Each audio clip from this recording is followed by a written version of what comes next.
Welcome back to the Full Court Frequency Podcast. I am your host, Connor Hollenbeck, and today we've got a really interesting guest, my own brother, Caleb Hollenbeck. Thanks for taking the time out of your busy schedule, Caleb, for being on today. Yeah, I appreciate you having me. Yep.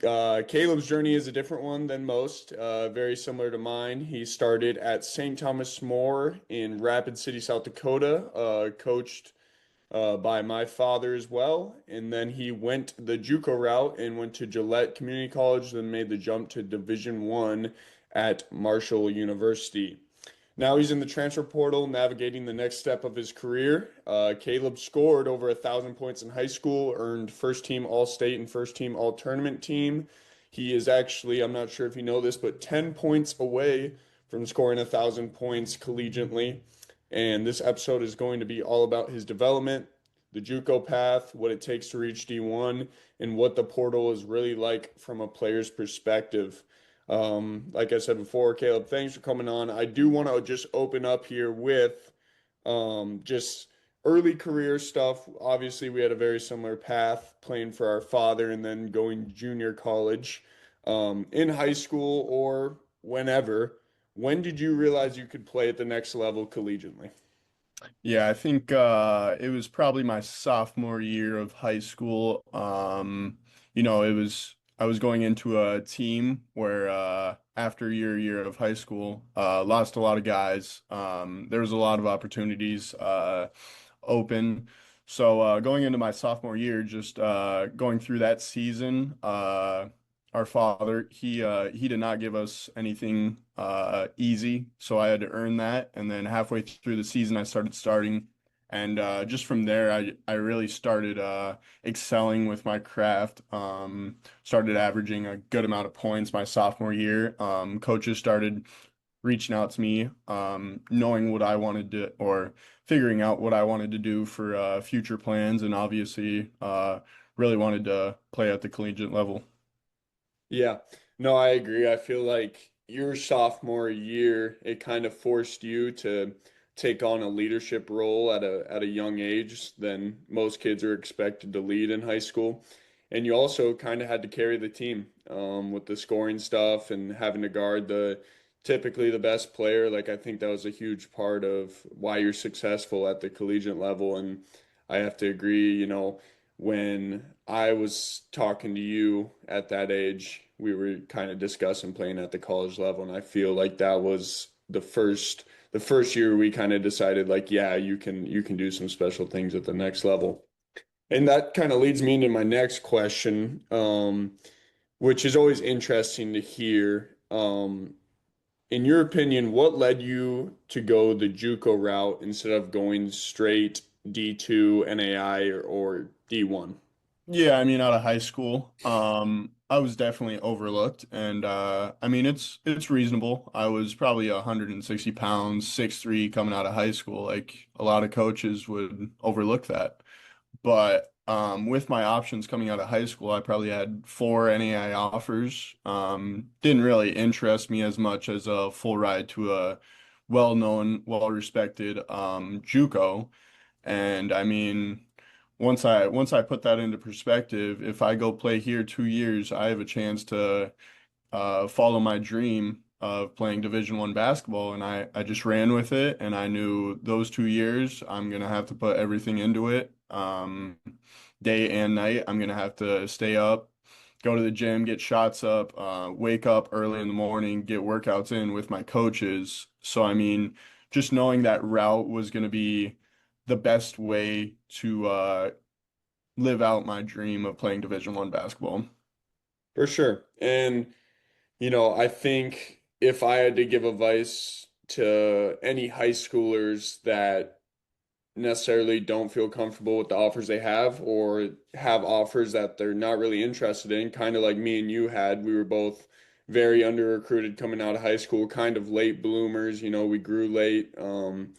Weren't the biggest as far as strength or like quickness, but we just needed a little bit of time, and I think JUCO allows that for a lot of players just to buy them time and be able to really develop and play right away. That's the most important part is Mhm. like you can take these offers to a NAI or a D2, but you might not play right away. Like you're going if you play right away, that means you're ready to play against grown men. So I think JUCO is such a great route. There's pros and cons to it, but I Yeah, think no, it's a good route. it allows you to play against kids that also weren't able to go Division 1 because of their academics. Right. And some of those guys are just crazy athletic. They can put the ball in the hoop, and I mean, it just takes you out of your comfort zone to right after high school, you're put into the mix and you have to go out and perform. You can't take a game off, you can't take a practice off, or else that puts you behind other players. And I mean, just focusing on that main goal just gets you better every day and just puts you in a good position to succeed. Yeah. No, I like that perspective. I guess if you had to say, specifically with just your game, whether it's your skill, your development, your strength, your speed, your IQ for the game, how much did your game change from high school to JUCO after those 2 years playing at Gillette Community College? Yeah, I mean, coming out of high school, I mean, I was questionable of if I'm going to be able to play on this team. I mean, we had G League. We had a guy who tried out for the G League and he's coming to my JUCO and I'm like, dude, I'm nowhere near your level. And Mhm. I'm stepping on the court with him playing 25 minutes a game as a freshman. Right. And so, I mean, just with me developing my skill around what I needed to do, like in high school, I was the main guy. I was averaging 25 points. I was playing point guard. I was doing a lot of things. And then me transitioning to JUCO, I had to find that role where where I had to excel in it above others. I had to figure out what I can do to be better than everyone else and stand out.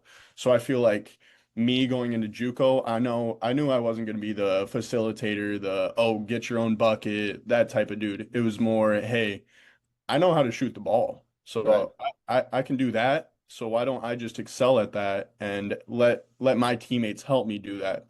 So I just took that to a bigger role. Now there's other things that I also did in JUCO, not just shooting, but that was something that stood out for me, and I just kind of ran with it and got better at it every day. And I mean, it's tough to have a bad game and get all in your feelings, but after you get over that, it's basketball, so you have to have that mindset of okay, next game, next shot, just everything that leads to the next level. Sure. No, I love that response. I think I can relate to it a little bit. I thought you really grew when you were in JUCO, and I think that's the main reason you're able to excel at the Division 1 level. Which leads me into our next segment, which I'm very excited to talk about. This year was your first year at the Division 1 level at Marshall. Started most of the year, had a really good year, played some high competition. I know you can probably rattle it off better than me, but you've played Virginia, University of Virginia. You played Miami, Ohio, top 25 team. And then the Sun Belt by itself is just an incredible mid-major conference that usually gets a really good seed in the tournament. This year it was Troy. I know correct me if I'm wrong, did they beat San Diego State or USC? I know they played them both tight. Do you remember? They beat or they lost to USC on a crazy Buzzer buzzer beater. beater, but they beat Yep. San Diego State. Yeah, which was debatably a top 25 team. I Mhm. actually played them and they uh, washed us off the floor. I guess getting into the D1 talk here, um, what's something about D1 basketball people don't see? Whether it's the basketball side, maybe the travel, the NIL part of it, the gear, like what's something that people kind of raise their eyebrows when you tell them about Division 1 basketball? Yeah, for sure. With Marshall, it's a very special school. I mean, I'll get to brag on this all my life.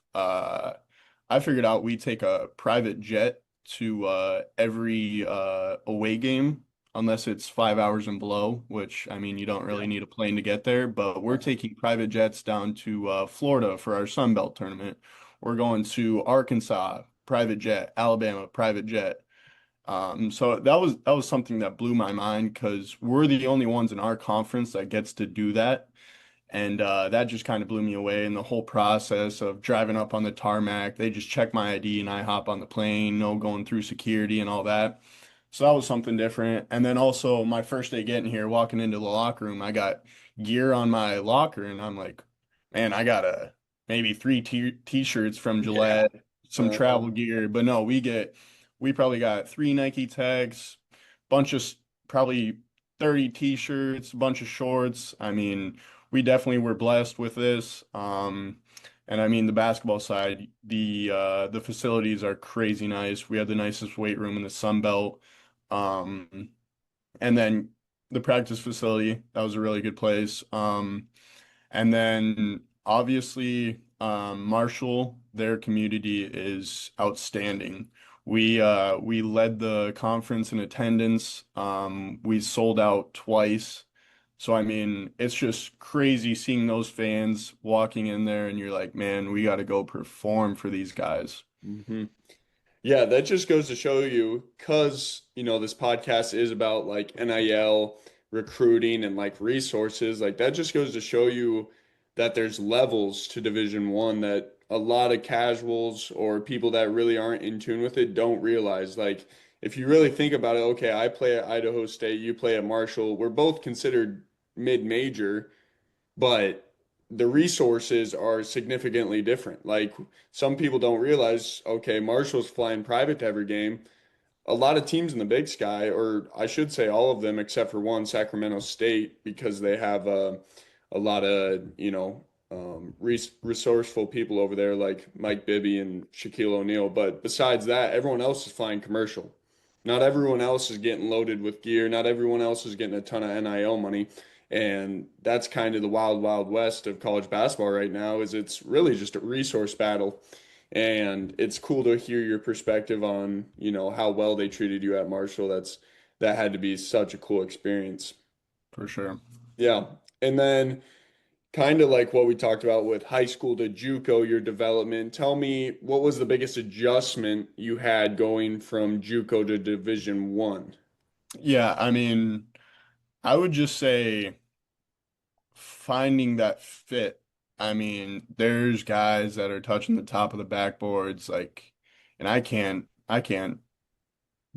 barely dunk, but on a good day, I can put down a windmill. Right. But just the athleticism, knowing your role, you have to play your role almost perfectly. And if you can't do that, you're not going to be able to play.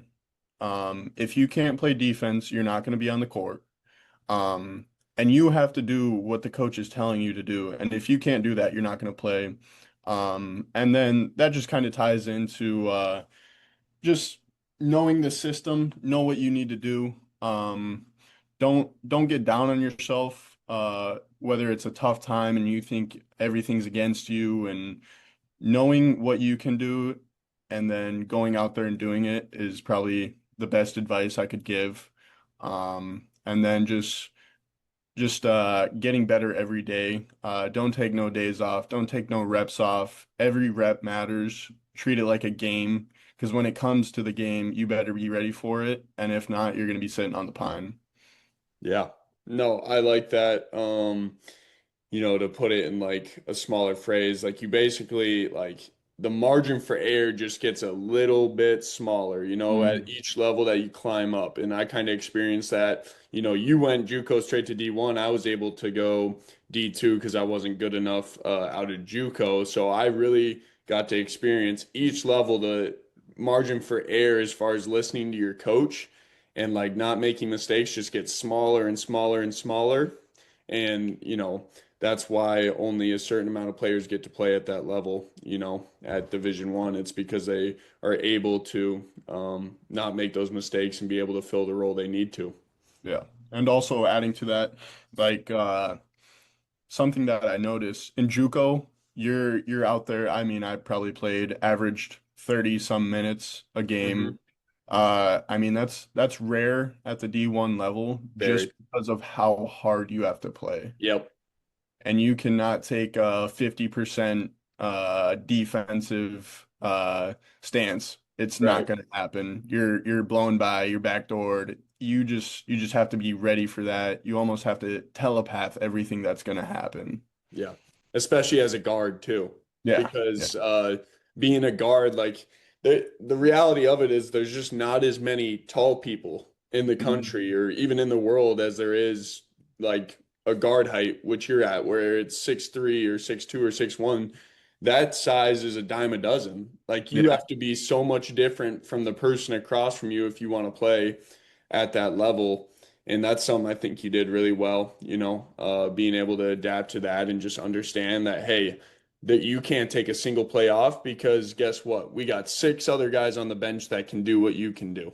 Yeah. Yeah. So, Sure. no, that's awesome. I love to hear your perspective on that. Now, getting into where you're at right now, and what this podcast kind of thrives on is talking about the transfer portal and a little bit about NIL. I know you're in a tough spot right now. I don't want you to give away any specific numbers or schools, just because you want to keep that confidential for the time being. I Yep. do want to talk a little bit about the transfer portal and just ask you kind of, you know, what is the portal actually like behind the scenes? Obviously, everyone has an opinion outside looking in, what it may be like. I know a lot of people probably think you just sit around and take calls and get offered money. I know that's not the reality of it, but kind of fill me in. What are you going through right now behind the scenes being in the transfer portal? Yeah, so after putting my name in well, planning on entering the portal yesterday, officially the portal opened today. I mean, I already had 4 phone calls, and there's plenty of more coming in. Actually, just had one come in. But I mean, you just have to realize what you want, what you're interested in. Don't waste time on something that isn't going to be realistic. You have to figure out what you want, where you see yourself, and look in the mirror and believe in yourself, but know where you want to be. I mean, as of right now, just a lot of texts, phone calls, people DMing me on social media. A lot of people are asking, "Yo, where are you going?" And I'm like, "Dude, the portal just opened. I gotta, Yeah. I gotta take some phone calls, get some texts out there." So I mean, just taking it day by day. I know it's gonna ramp up. The portal is moving crazy fast, so who knows if the school that just called me already filled that spot. Right. So just being ready for that next step. Being ready. I know coaches already want to visit. I got a Zoom call later tonight. So just it's fast paced. You got to stay focused. But for me, I'm looking at it right now and it's like, man, I need to be in the gym. I don't Yeah. want to be taking these calls right now. Hmm. So, but I also have to set a time for that and just taking the process because I'm not going to have this next year. I'm done next year. So, we'll see. Just getting ready for that and taking it day by day. Yeah, a lot of people don't understand, how time consuming it truly is. Hmm.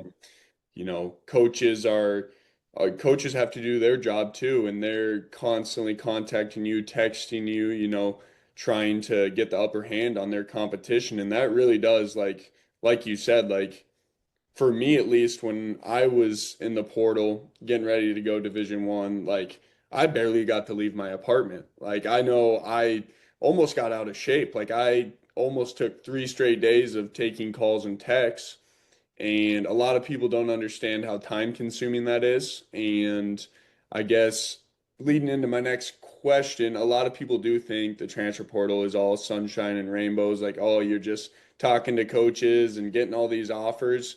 How stressful is the process? I know you're only a day in, but I know you can probably project for the next couple weeks with all these phone calls, texts, visits, Zoom calls. Kind of fill me in. Are you handling it? How are you handling it with the stress stuff? Yeah, I mean it's very stressful just with how many schools contacted me out of my JUCO. And it's a cruel world. I got offered by a school, I think it was my first or second Division 1 offer. They said they called me up, they offered me, they were like, "Let's get a visit." And then maybe a day or two later, I was like, yo, you still want to get me on a visit? And he said, nah, we filled the spot. And I was like, so no more offer? And they're like, nah. Yeah. So, I mean, it's not sunshine and rainbows. Like people are, this is a business. They're not trying to make no relationships in the portal. They're just trying to get you there. So Hmm. I mean, you just got to be ready for the next step. And uh I mean, going on to like schedule wise, I'm very stressful because I'm not the best like note taker writing stuff down. Like I try and keep it all in my head, Yeah. but I'm thinking, wait, what do I have tomorrow? Do I have a Zoom? Oh shoot, I got to talk to this guy. I got to respond to this dude. And Yeah. it's tough. And I mean, I'm not saying I have all these options, but some of them are like, dude, I don't think I could see myself going there. So it's like, yo, I have to call this guy up and tell him no. And sometimes they don't take it lightly. And so just handling that well, you gotta be tough-minded. You gotta be ready. You gotta stay on your toes.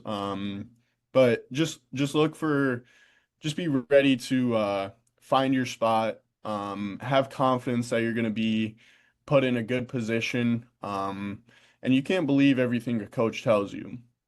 Yeah. And I mean, just going from there, um, just having that right mindset of knowing you're going to find a good spot. And I mean, I told the coach, I was like, hey, I got to do a lot of research tonight. I'm going to be researching about 10 schools tonight. So it's just, you got to be uh, in the process, enjoy the moment, but don't get caught up in it. And then stay focused because I'm here to play basketball. So I also need to work on my craft in this time too. Right. Yeah, it's definitely a busy schedule. It's stressful, but at the end of the day, like being recruited is fun, being wanted is fun. That is the reality though. Like you can get an offer and just tell them, "Hey, thank you for the offer. I would love to visit. I got a visit planned this next week and then we can, make something happen." You could plan on a visit the next week and a half and 2 days later they could call you and be like, "Hey, we already filled the spot. Talk to Yeah. you never again." It's Yeah. pretty wild. I know I have a bachelor party coming up in a couple weeks, and one of the guys going on the trip is actually just entered the transfer portal, and he canceled immediately. He understood right away that I literally have zero time to be able to be messing around at a bachelor party. I have to be right next to my phone for the entire transfer portal period. Yeah. It's a wild time. So just moving on a little bit, like I said, you can disclose anything you want as far as NIL. I don't want you to be too specific here. Just want to ask you some pretty vague questions just for the listener because Yeah. they want to hear about kind of the behind the scenes of NIL. I've dealt with it the last 2 years. You've with it last year and now this coming year. In the portal, how fast do coaches kind of get with talking money? Are they all different? Are they all the same? Do you see a pattern? How quick do they involve NIL with their recruiting talks? So I've had 4 phone calls about 3 of them brought up NIL. They didn't give me a certain number, but I mean, I told them a number and they were like, "Oh yeah, we can work with that." But they're not they told me it's mostly assistants right now. A Mhm. lot of the guys said, "Hey, we're gonna get you in contact with our head coach and they'll give out a number." But I mean, it's brought up in every phone call. So I mean, they know that NIL is a big piece of getting players. Like some of the players, they want crazy amounts of numbers, and if they can't do that, they say, "All right, we can't offer you, we can't give you the money you want, so we're gonna part ways." So I mean, with me, it's a little different. I'm not really out there to chase money. I'm chasing to play basketball, and that's all I want to do. So I tell those coaches, and I mean, it helps with the recruiting process because that tells them, hey, this guy isn't just wanting money. He's actually wanting to um, help a team win, and that's all he's focused on. Sure. Yeah, and every player is different. That was going to be my next question, which you kind of answered was, how much does NIL, you know, go into your decision making in the portal. And some players are that's all they want. They say, "Hey, I entered the portal because I want a jump up in pay," or kind of more like you, "Hey, I just want to play a role on the team that helps winning. I want to go to March Madness. I want to be on the floor trying to help you guys win. If you guys don't see me doing that, then I can move on to the next school and start talking with them." Is that kind of where you're at as far as NIL talks? How much of is it a factor in your negotiations for your next school? I mean, I wouldn't say I take it out because Mhm. NIL is also a good piece of college basketball. Yep. For me to experience that in my life as a 21-year-old is definitely something special to get paid for how much work I've put in over the years, especially with how much my parents put into uh me going to AU trips, paying for travel, paying for gas, paying for hotels. It costed a lot. And I mean, being able to make some of that money back, it definitely means a lot to me. Yeah. And every dollar is definitely appreciated. But me going into this transfer portal, I mean, if NIL is jumped up, I mean, that's just a bonus for me. I don't see it as, oh, it's gonna feed my kids later down the road. No, it's just for me to feed myself, clothe myself. I mean, it's not going to help me grow my wealth Yeah. 20 years down the road. So, Yeah.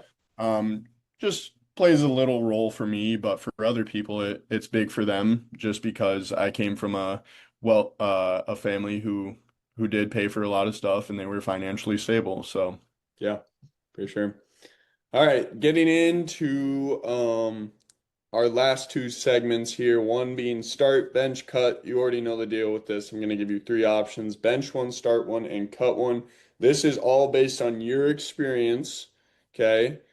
Start, bench, cut, junior college, Division One, or high school. And explain. well, I mean, you're gonna start D1. Okay. You're uh you're gonna bench JUCO. Okay. And wait, are you talking like development terms or Nope, just just like your basketball okay. experience. Oh, okay. Most fun, most enjoyable. At least that's what I'd base it off, is Okay. most fun and Okay. enjoyable. Okay, yeah, I mean, obviously D1, that's just special. So I'm Yep. just gonna put it out there. Like that. JUCO, I gotta bench that. I mean, I Okay. those 2 years there were something special, and then I'm gonna cut high school just because I mean, I played high school 3 years. I had a lot of fun. I still have boys that are still my guys from high school, but I Yeah, mean, it just wasn't the same experience. That level just kind of gives it a big boost. sure. Well, we'll see what our father has to say about that. But all right, quick real talk segment, kind of going to depth here. What is the most overrated thing about college basketball? Mm, It's a tough one. most overrated? That's a good one. Mm-hmm. Mm, man, most overrated. I can't even speak on that. Yeah. Jeopardies. Uh, It's tough because to be honest with you, like I've never even thought about that. I know there's like if you could do this, like I know there's at all different levels as far as JUCO, I played D2, I played D1. I could probably name a couple things that were overrated about each one. Like for example, like Division 1, the most overrated thing to me was the travel. I yeah, thought it was gonna like because I came from Division Two in JUCO where we were busing in the conference that I was in, we were busing on average at Division Two probably like 7 hours a trip. So when yeah, I decided to enter the portal, I was like, thank goodness, like travel is gonna be so much easier. It's gonna be like I'm in the NBA. And then lo and behold, I get to Division One and we're sitting in an airport all day, two plane rides a day, and then you're also getting back late on Sunday. So your off day is yeah. technically just you in the airport, and that's not something that's very ideal for me. Now it's different it was different for you at Marshall. You guys were blessed with a private jet. Is there anything you can really think of that was overrated, Mm, regardless of level? yeah, I mean, I mean, I don't even want to speak on this, but I'm gonna say just going to a Division 1 level school, with the shoe game. Sure. We, uh, we didn't get to wear any of our own shoes, Mm, which I wish I could have dripped out in some Kobe's, but yeah. we did have some Kobe's. But I would say just our style, I guess. Yeah. Yeah. Um, we had some decent shoes. I can't lie. I was definitely blessed. I wouldn't take them back, but um maybe just our shoe selection. That's probably it. Yeah, it's a tough question because honestly, like the school you're at, like it's hard to, pick out a certain spot that's quote unquote overrated. Yeah. But No, that's true.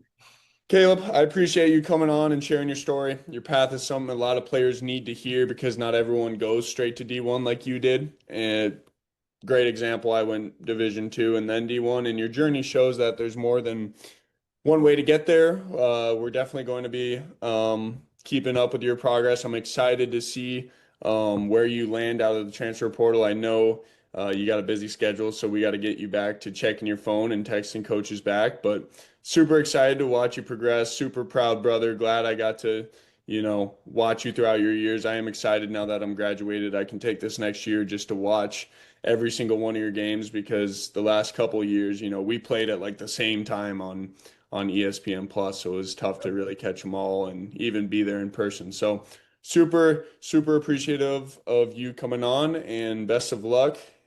And yeah, Yeah, excited. appreciate you having me. Can't wait to see where this grows to and Yeah. excited for it. Okay. All right. Appreciate you, Caleb. Yep.